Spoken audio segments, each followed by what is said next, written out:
Hello and welcome to the Literary Lair. As you can no doubt see from the olive drab, we're talking about MASH this week, and it's time to dive back into the wacky, zany world of the MASH Goes To novels. Since it's been more than a year since we talked about them, I'll give you the Cliff's Notes. MASH, obviously, was a 1968 novel written by Richard Hooker that was first adapted into a 1970 film by Robert Altman, and then into a smash hit TV series on CBS by Larry Gelbart and Gene Reynolds. The original book and its two sequels were dark, satirical comedies. But in between the second and third book, likely to cash in on the aforementioned runaway success of the CBS television series, there were 12 additional lighter-in-tone novels released that were ghostwritten by William E. Butterworth, focusing on the gang from MASH traveling to various cities and countries around the world, with a cast of side characters hanging around, including Cajun oil magnate Horsey Chavot, Pavarotti parody Boris Korsky-Rimsakov, and his friend Prince Hassan from a fictional Arab nation named Hasid, and I apologize in advance for butchering the names, especially in this book. The novels thus far have been a very mixed bag. Mostly crap, but some of them have decent plots and characters that slightly elevate them, but I really don't have high hopes for this book, even if the last novel we looked at, MASH Goes to London, was really pretty good. So will the Swamp Men's trip to Morocco be like the last book and be actually good, or will I end up regretting reading it? Maybe not today, maybe not tomorrow, but someday, and for the rest of my life. Let's find out. This is MASH Goes to Morocco.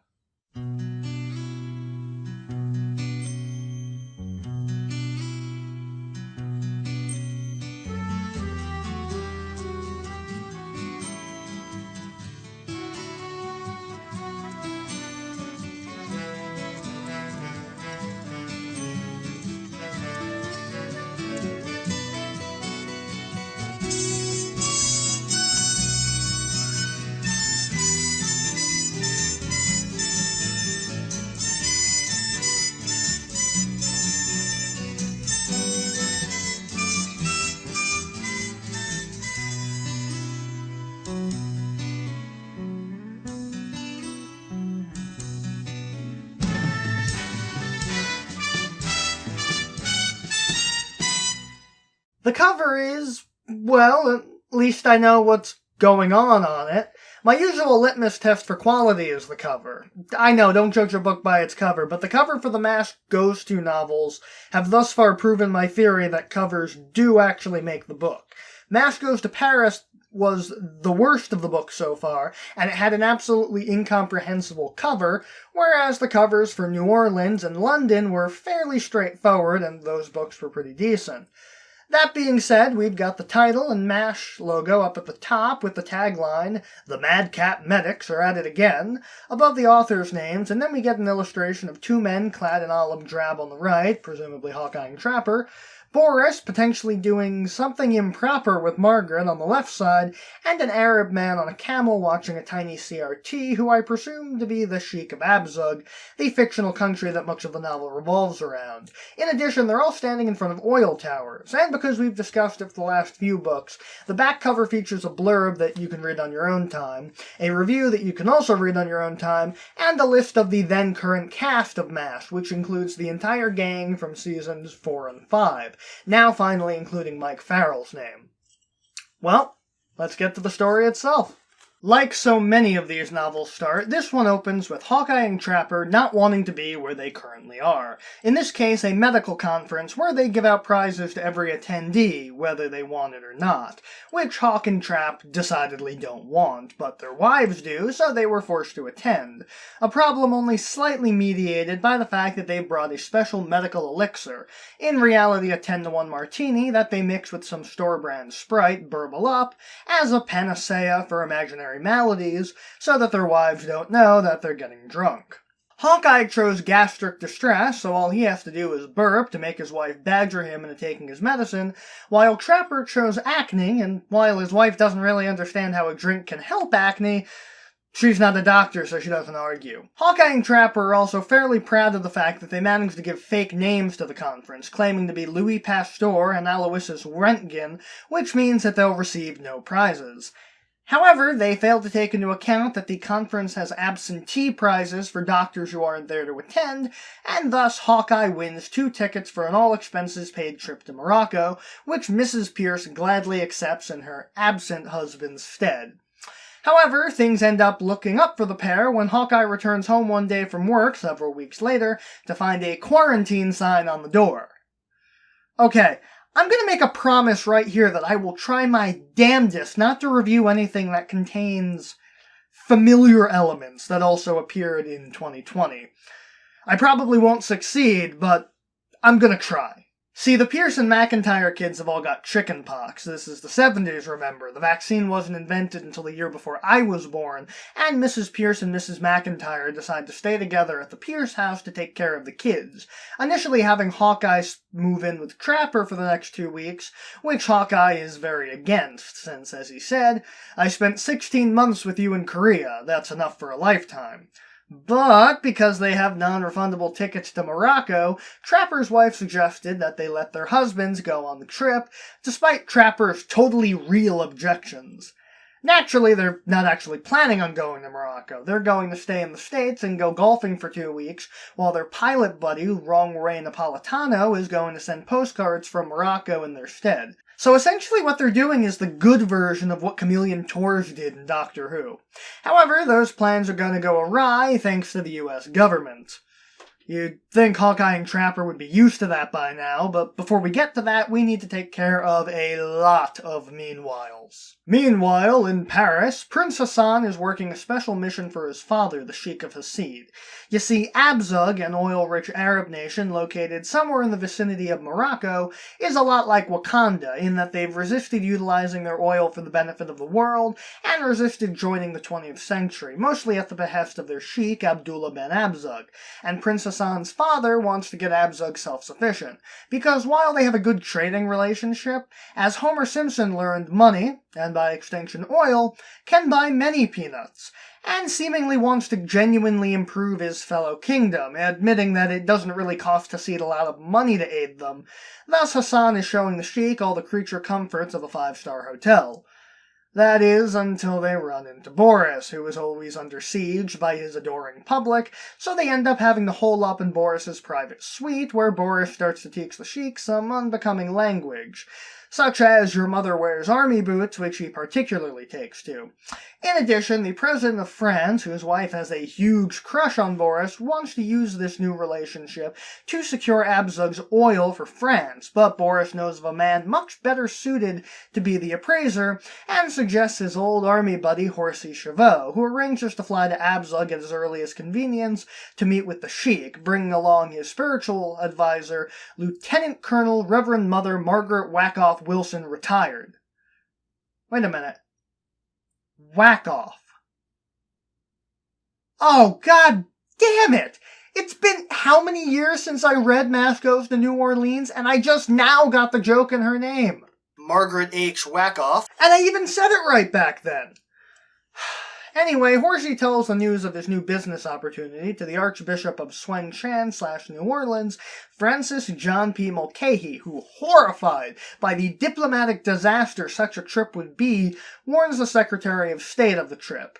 Equally horrified, the Secretary appoints Congressman Smiling Jack from the last book to be the Sheik pro tempore, which means that if Horsey offends anyone in Abzug, all of the offenses transfer to the Sheik pro tempore, and Smiling Jack will be guillotined both horizontally and vertically, since Jack was pestering the Secretary to get some diplomatic credentials.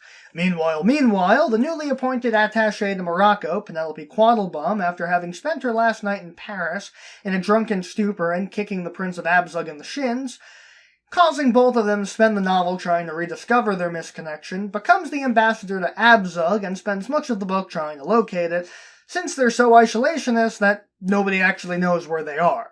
Meanwhile, the President of France attempts to secure the oil for France by circumventing Horsey from landing in Abzug in order to stop America from getting the oil before they do, but we're not done yet. Meanwhile, Meanwhile, American reporter Don Roten, a parody of Dan Rather, is sent to Abzug to do a story about the United States' supposed assistance of Abzug, in reality a rating scheme to drum up viewers. It should also be noted that Roten, despite looking young and pleasant on screen, is actually bald with easily crackable tooth caps, who just wants to be elevated to the level of Cronkite and Smith. Whew. Okay, I think that's all the backstory. So when the Secretary of State gets wind of Horsey's trip, he shanghais Hawkeye and Trapper at the airport and drafts them once again to keep Horsey in line, and forcibly places them on the plane. Here we go again. They're off on the road to Morocco, on the orders of old Uncle Sam.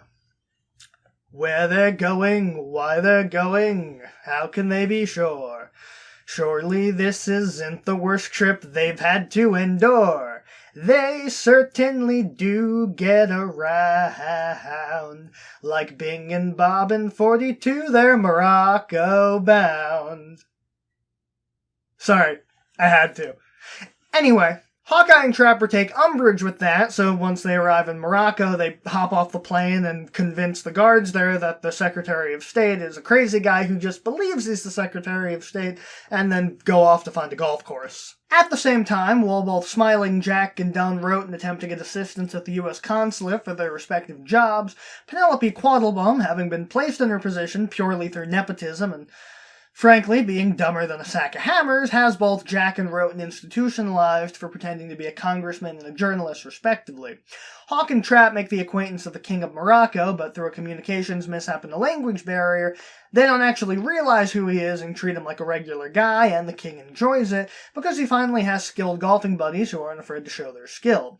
And while the French government managed to delay Horsey's arrival a little bit, it only causes Horsey, Boris, and Margaret to come and land in the desert, and end up at the palace of Abzug to deliver a baby, before they run into Prince Omar, and similarly to Hawk and Trap, they don't know who he is, so Omar doesn't fill them in, before they go about their proper business. The main goal for everyone is to converge at a big party the Sheik is throwing. While Penelope despairs about her diplomatic snafus, several French and American government officials attempt to screw each other over and cause international incidents to prevent the others from gaining Abzug's oil rights, but ultimately, like always, the winners are Hawkeye and Trapper. The Moroccan foreign minister attempts to catch Boris in a compromising position with some French whore that he waved at from his hotel room. However, that French whore turns out to be the French president's wife, but thankfully Hawkeye and Trapper help the king clear the entire mess up. In addition, the French president also finds some video footage of Boris mocking Abzug by having two men in Arab costumes follow him around during his debauchery in New York City. He had a deal with Radio City Music Hall and was doing shows there, which the French president hopes will cause America to lose the oil deal.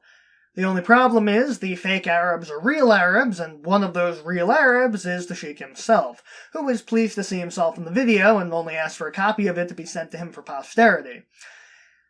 Okay, I'm not gonna lie, the ending of the book is a little scattered and incomprehensible, and even after reading it over a few times, I'm not really sure what happened, so I'm gonna summarize it as best I can. Essentially, everything turns out okay. Hawkeye and Trapper got to golf, the Sheik has Horsey helping him with the oil, which America gets to benefit from, so technically Hawkeye and Trapper did what they were asked to do. A grouping of international diplomats and officials were embarrassed, Penelope Quattlebaum and Prince Omar are married, and Don Roten gets to have the exclusive first rights to the story on his show, ending his report before everyone has fun at the King of Morocco's party as the story ends. This is really tough for me because, I'm not an angry reviewer, and the reason for that is that I frankly have no patience for things I dislike. I know hate watching is a thing, but if I genuinely don't like something, I have no desire to spend any amount of time on it or give it any space in my mind. It's why How to Fix It exists, because for the most part, there's always something I like about the things I review on that show. Even if it's really bad, but here, these books are not about MASH. They're not based on the TV show, they're not based on the movie, and they aren't even really based on the original book. And it's not because they don't take place at wartime, because MASH has had success in that area, with Trapper John M.D. on TV, and MASH Goes to Maine in literature. The problems lie in the content. The continuity is some Frankenstein abomination that mashes together pun intended, the timelines of the book, television show, and movie, and care more about focusing on the periphery side characters. And I'm not talking about Horsey and Boris, because while they aren't why I read the books, I've actually grown to kind of enjoy their antics somewhat, and genuinely like them now. No, I'm talking about the characters created in this book. The Sheik, Don Roten, Penelope Quattlebaum, the Moroccan ambassador. I don't care for any of them at all, and yet the book is shoving them down my throat. Hawkeye and Trapper go MIA for much of the book, and pretty much only have brief cameos until they come in at the end to sweep everything up for the resolution. Margaret, for her part, gets a good chunk where she's an authoritative nurse, but she's also written as stupid for treating Omar like some random guy and not even considering that she should listen to what he's saying, which, in fairness, given that the show was in fairly early days for Margaret, I guess makes sense. But I don't have to like it. And I did the math. Hawkeye and Trapper vanish for at least 7 chapters throughout the book, and the first disappearance is for 5 whole chapters, starting with chapter 2 of the book about MASH. And I was just so bored when they weren't around.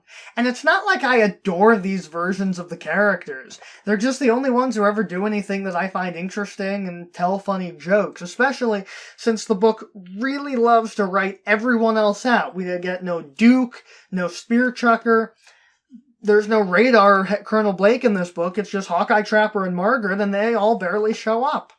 There's a lot of backstory and exposition dumps, a lot of which serve to recap events from the books I already read, and even getting the bone of Father Mulcahy thrown at me. I don't care about the US government, I don't care about the inner workings of the International Diplomatic Corps, and I especially don't care about Don Roten.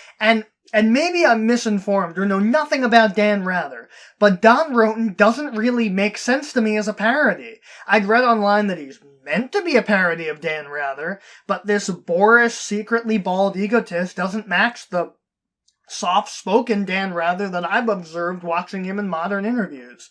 And maybe he was different back in the 70s, but also, Dan Rather exists in this universe. He's referenced at least twice by Don Roten.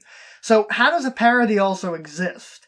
The reason I think that Mask Goes to London was a good book, despite arguably having a lot of the same problems as the other books, because they do genuinely feel as if they were written by the same person, is that they went to the trouble of making me like Hugh and Beverly Chambers, Angus, and Floribel Jenkins.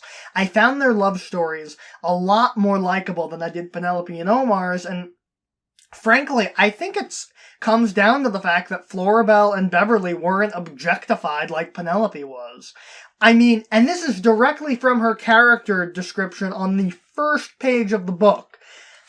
On the opening page, and I quote, Penelope Quattlebaum, a lusciously stacked career diplomat whose code number is 382436.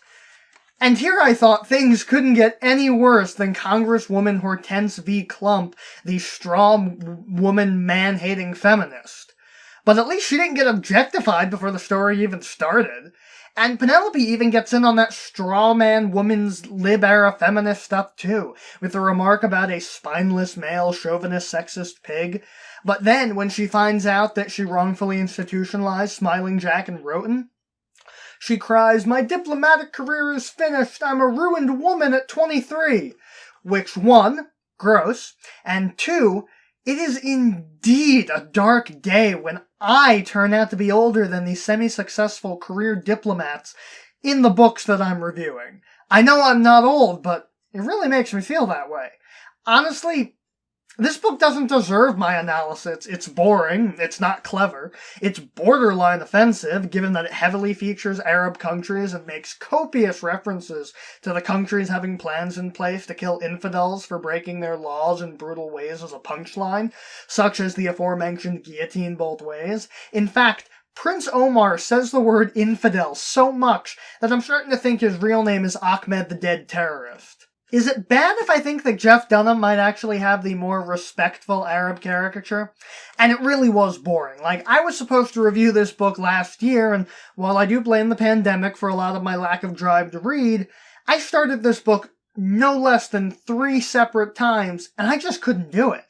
I didn't have that problem with all the other books I read instead of this one. Part of that is also the dryness that I've observed in every MASH book since the first one, although it's particularly noticeable here, given that the book takes place in a desert. I do the little stethoscope bit, but that's honestly too good for this book. It stinks, plain and simple. For all the reasons that I previously stated, these books must follow the Star Trek movie rule that every other one is bad, because discounting the first two, New Orleans was pretty decent, Goes to Paris sucked hard, Goes to London was great, and Goes to Morocco stinks. It just annoys me so much that regardless of oversaturation of the brand, MASH was a huge hit. You would think that they'd want the books to reflect the show, if not in content, at least in quality. I don't know, maybe if instead of these books, and I don't know if Richard Hooker retained the novel rights or not, and that's why they never did it, but I wish that we'd gotten the type of tie-in books that Star Trek got for the MASH television show. Novelizations of episodes, some original stories that take place during the show that we didn't get to see on TV, and maybe even a few spin-off adventures for beloved guest characters like Sin Pac or Aggie O'Shea. A MASH expanded universe. And it's not like the company that released these books had no idea how to do that. It's Pocket Books, the exact same company that did the exact same thing for Star Trek. And, okay, fair, they didn't actually start releasing Star Trek books until towards the end of MASH's run. And this book was released in 1976, but still, it's only a difference of 3 years. But as it stands, I don't recommend this one. And if it wasn't for my desire to have a full collection of MASH books, I wouldn't own a copy. MASH Goes to London is still good though, so check that one out instead. Will the rest of the books follow the pattern and maybe the next one will be good? Or is Goes to London the outlier? I am in no rush to find out, so don't expect that video for at least a year. But do expect another video soon. I'm shooting to release at least 1 video a month, possibly 2, so be on the lookout, and if all else fails, we have the anniversary episode to look forward to. So, I'll see you next time.